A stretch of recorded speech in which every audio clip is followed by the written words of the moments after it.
all Black people aren't going to be the same. Cool, and I agree with you. And that's why I'm in the disagree column. I don't need that kind of foolishness around the children. All right, let's fight. What's up?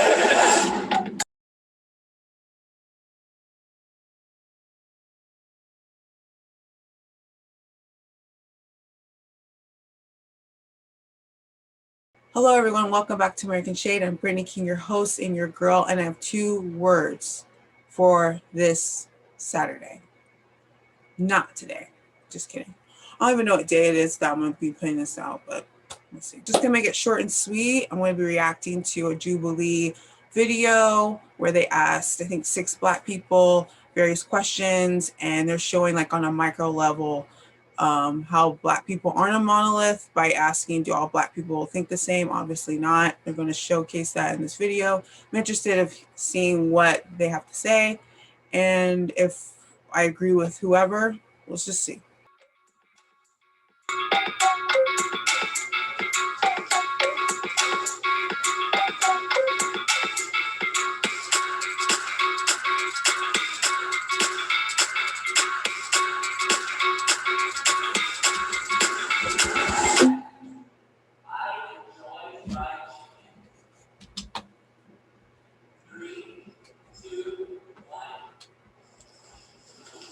I do.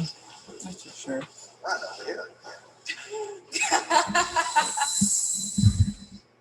I thoroughly enjoy fried chicken. I love it. You know, I understand the stereotypes about it and all that kind of stuff, but I love it. I just don't really like fried food. I'm not really a fan of chicken. I've never ate it, so. You've never had fried chicken? I have had it. I don't enjoy it. I don't really eat fried foods. I try to eat pretty healthy, so. There is nothing wrong with white people wearing dreads.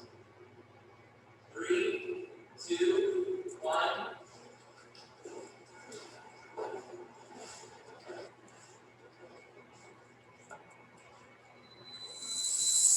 feel like I'm always on the wrong side of I'm with you. Would you guys be offended if I had dreads, since I'm biracial, since I'm half Black and half white? So where is the line? Like if someone's a quarter Black? I'm not going to sit there and come to your face and be like, you're not 100% Black, therefore you can't. Like, that's not my place. However, if you're a white person and you have dreads in your hair, it's like, what does that mean to you? And you're not even wearing them right. Like, you don't even wash them.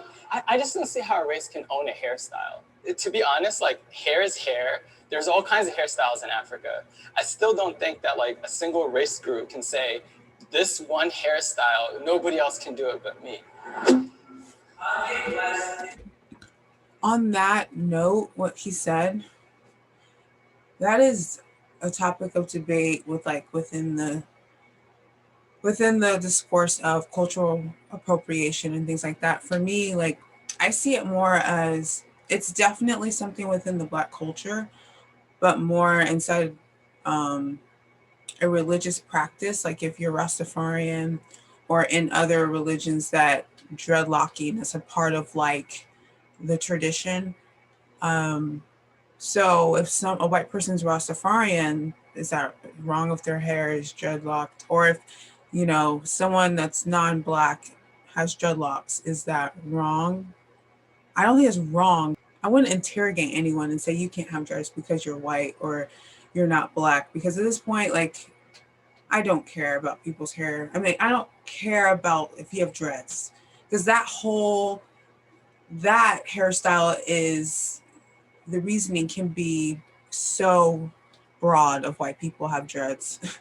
And it could be a religious thing. Some people might be doing it because they do see it on someone Black and think it's cool or whatever. But at this point, I think dreads is like the least of our problems. So. Oh, Jesus. 3, 2, 1.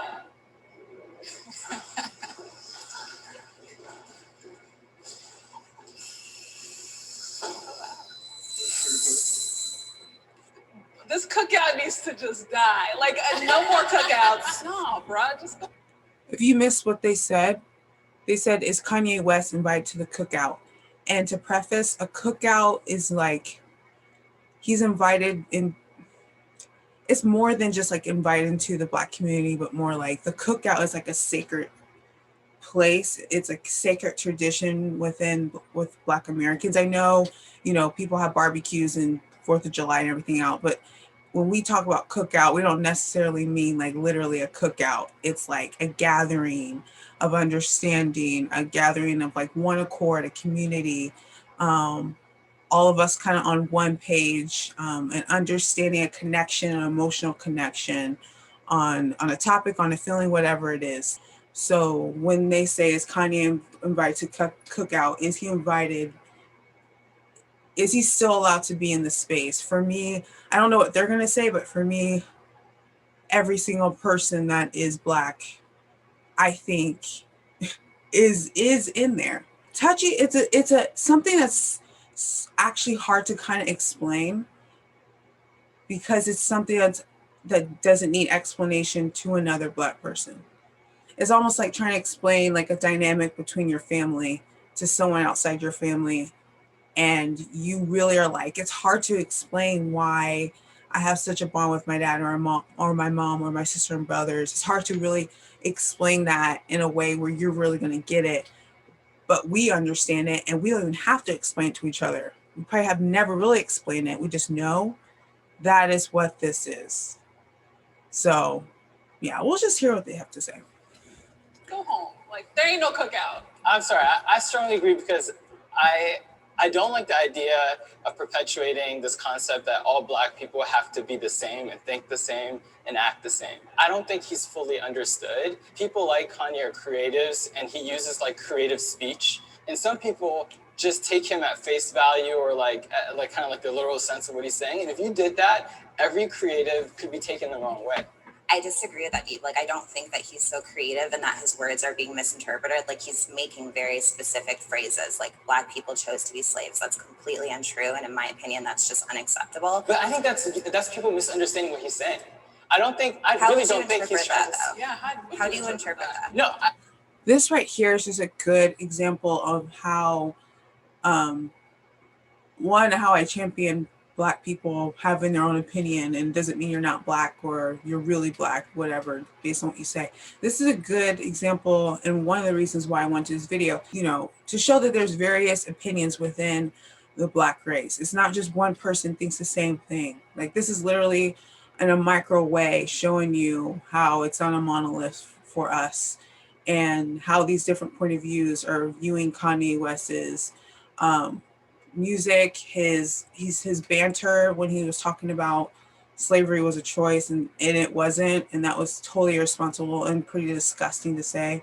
And some people have said that he's not really for us, because if you say that in public, then what is your real motives? And then the other guy is saying like that's not what he meant, like he meant it in a figurative way. So there's people see it differently, like with every issue that comes up.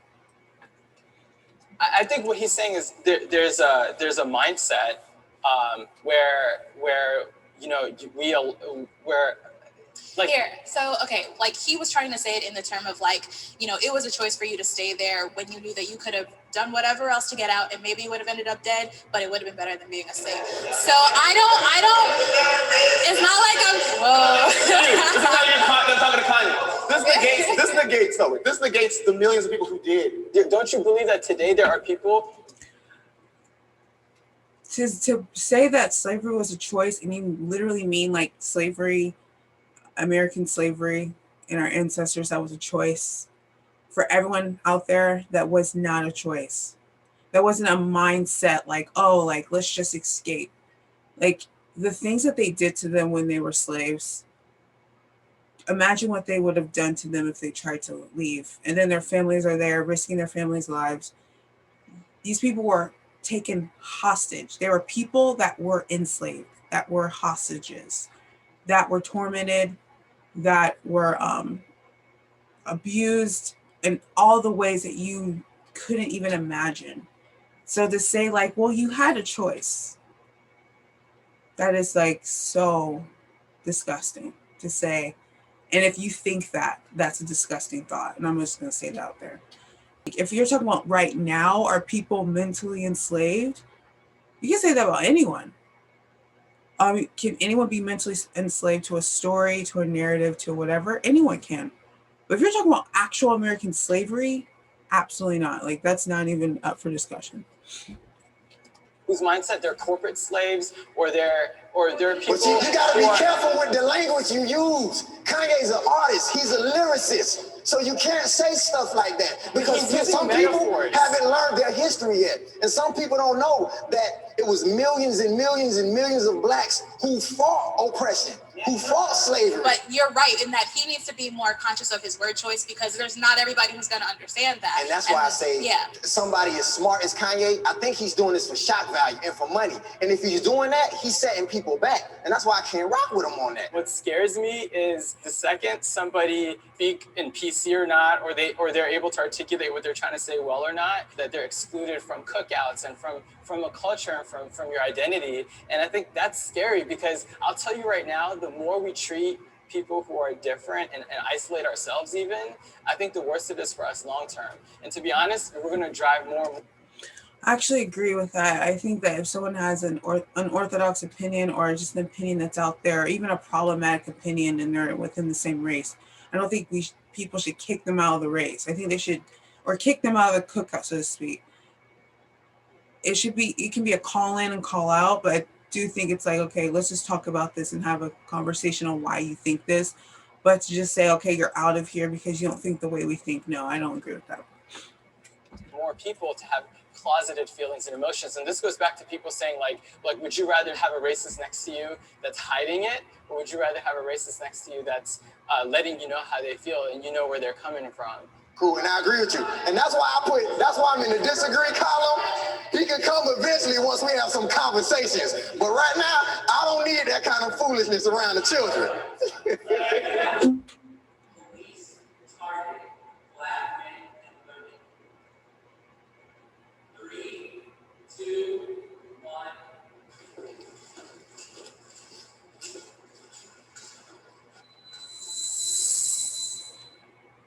I said strongly agree. It was created to monitor the minority in the group. Back in the day, it was the Irish, it was Italians, and so it's ingrained into the system of policing. And that's the problem. I think we have to reframe what policing is now. And until we do that, it will always be targeting people of color, because that's what it was created to do. I see it as like there's a little bit of a socio-economic piece to it. It's like kind of saying the SEC mostly prosecutes white people. Through like years of institutional racism, you know, where there's poverty and there's communities that are kind of like have created this like perfect storm of issues, like whether it's legal issues, people robbing each other, selling drugs or whatnot. You know, the idea is if you police that neighborhood more, you're going to have more of them arrested. Can I ask you, like, do you feel like there are equal amount of arrests happening on Wall Street than there are happening in the hood? Like the white collar like crimes are I do think they're less like monitored and less, you know, but without having all the data that I need. But I do feel that they don't suffer as much consequence when they commit crimes. That's very true.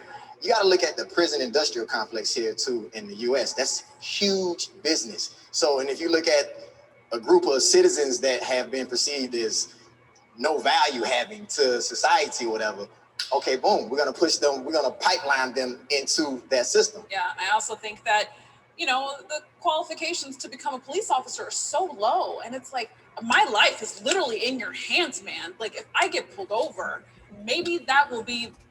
I totally agree with her sentiment, because when I was doing Black Lives Matter in Indiana, that was one of our incentives, was there needs to be a higher vetting system with hiring police. I don't think a police officer, the age needs to be higher. I think it's 18 now. I think it needs to be at least 25, at least, where the mind is like developing at this point where people can actually make decisions that and handle decisions that are like life or death.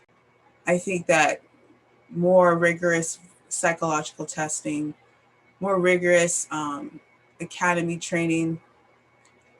I do think that there needs to be some sense of higher education, more than just like a GED or a high school diploma, because a lot of people who come out of, who graduate or drop out or get a GED might not be able to find work, and they'll be like, well, I'll just become a police officer. I don't think becoming a police officer, I don't think that should be like a plan B or C thing. I think that should be something that this person wants to do. And I do see it as something that should be only attained if you have a degree to be a police officer, that you've been through like a strenuous process to become an officer. I don't think that it's really taken as seriously as it should, like the idea of someone having this position that literally can take or save lives. It shouldn't just be like, oh, I'll just be a police officer then if I can't get this job. No, it should be something like a degree. Policing should only be attained with a certain type of educational degree. I really do. And before people want to say, oh, like these people they don't know what they're talking about. The statistics say this, the statistics say that. You know what? The statistics, people say facts don't care about people's feelings, but humans need to care about people's feelings. And all of these Black people have been disagreeing, but all of them agreed. And to say, well, they all think of propaganda, they all are like feeding into the propaganda, or they're all feeding into, what the media says. No, they're feeding into what they know and their experience. I would have been over there too. Because targeting doesn't just mean like killing, it means like excessive force. And we know that Black people experience more excessive force from the police. And you can say, well, because they're more violent, some people say. And I say quotes. Okay, let's just say that's true. Then if the statistics show that, then police are more likely going to think that, well, Brittany might be more prone to being violent because the statistics show that Black people are. Even if I've never had a record, they might think that I might be violent because my race is more prone to be. So then I'll be targeted more excessive might be put on me. I mean, I hope people kind of understand how statistics actually harm people that are innocent. And there should be like this abstract view on these statistics and facts. And it's not just like black and white. There's the gray areas in this. The day that I go home to be with the Lord, and I think that that's really tough for me because you don't want to be distrustful of the police, but they're so incredibly distrustful of us that it's like, you could literally kill me. My father worked in law enforcement, and he's a Black man. So there are some law enforcement officers that don't feel that way. However, I think a lot of it does have to do with fear and the fear of Black people. So I think that if we kind of address that fear level and that we didn't portray Black people, especially Black men, as, big, scary guys, that would change a lot of stuff. I act differently around people who are Black.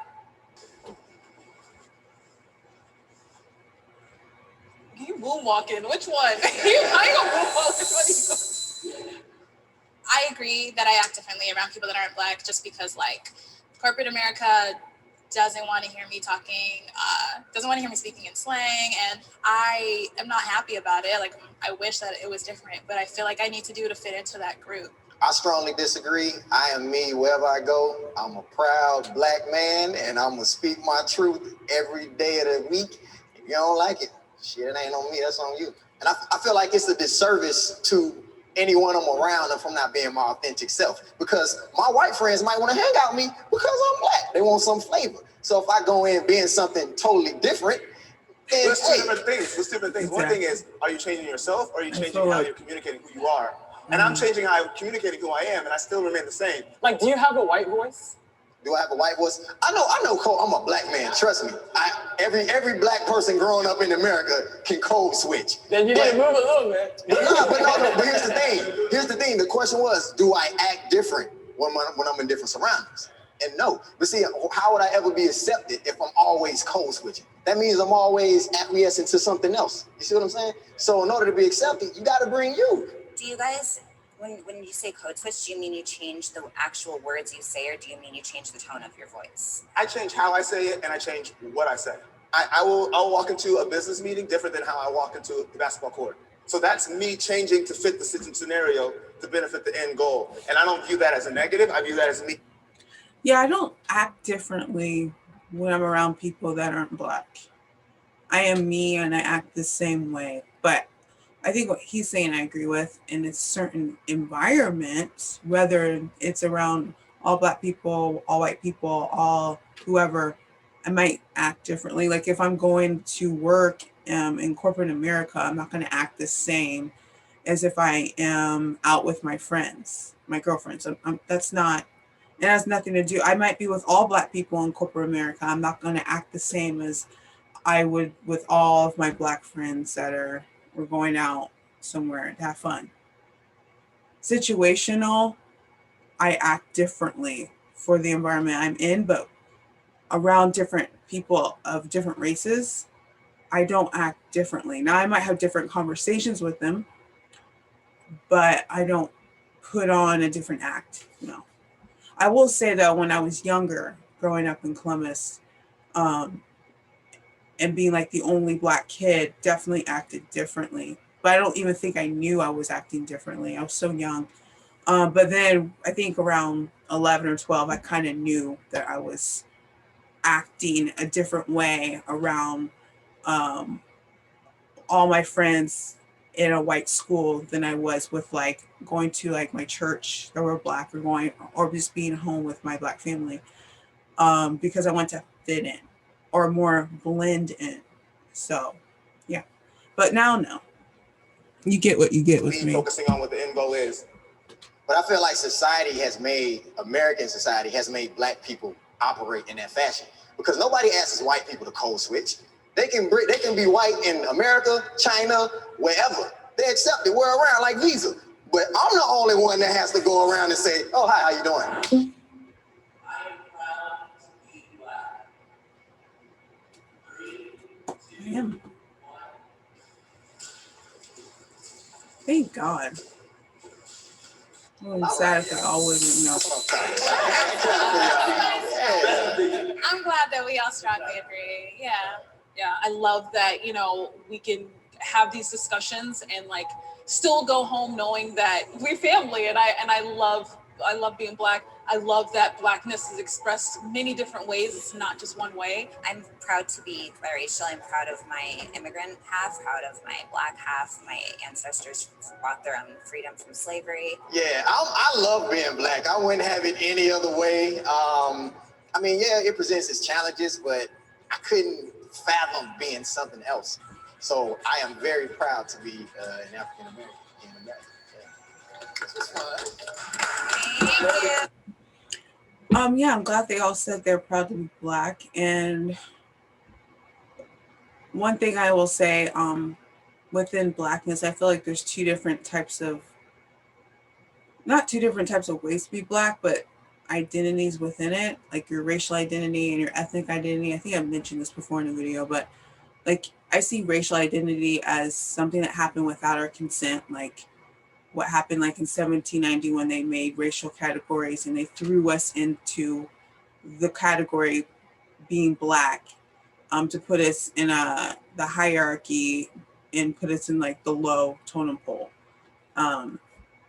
And that's a marker of like our oppression and everything that's been done to us. But ethnic identity, I feel is like our progression, our culture, our fashion, our colloquialisms, like what we did despite our racial identity. And for me, when I say I am proud to be Black, I'm proud to be like what we created as what it means to be Black, the humanity that we created, despite the racial identity that tried to take away our humanity. So I'm glad they all said that. And yeah, they're all different types of Black people, different ideas, point of views, and it's awesome. So I thought this was a really good video. Again, that showed that Black people don't think the same. No race of people think the same. Hopefully people will start realizing that sooner or later. And also I think this is just a good exercise for people to watch a video like this, whether it's Black people, white people, Latinos, whoever, and see how the people inside the community and their different point of views play out, and how they interact with each other, how they have discourse, how they have dialogue, and also how you can empathize with their plight if they're talking about something heavy or not, and understand people more on a human level on why they think the way they think, and not just like, oh, they think this, then this is the reason why. Like, they ask them a question and then there's time for them to discuss it afterwards, and I like that, because there's always gray and areas, and there's always different reasons of why people think the way they think. And you saw in this video that even though there might have been 3 people that, you know, said yes or no to a question, or disagreed, or really disagreed on something, they disagreed. They might have been staying on the same line, but their reasoning for being on that line was still different. And I think that's actually cool to see and play out in real time. So for watching, and peace, love, less shade.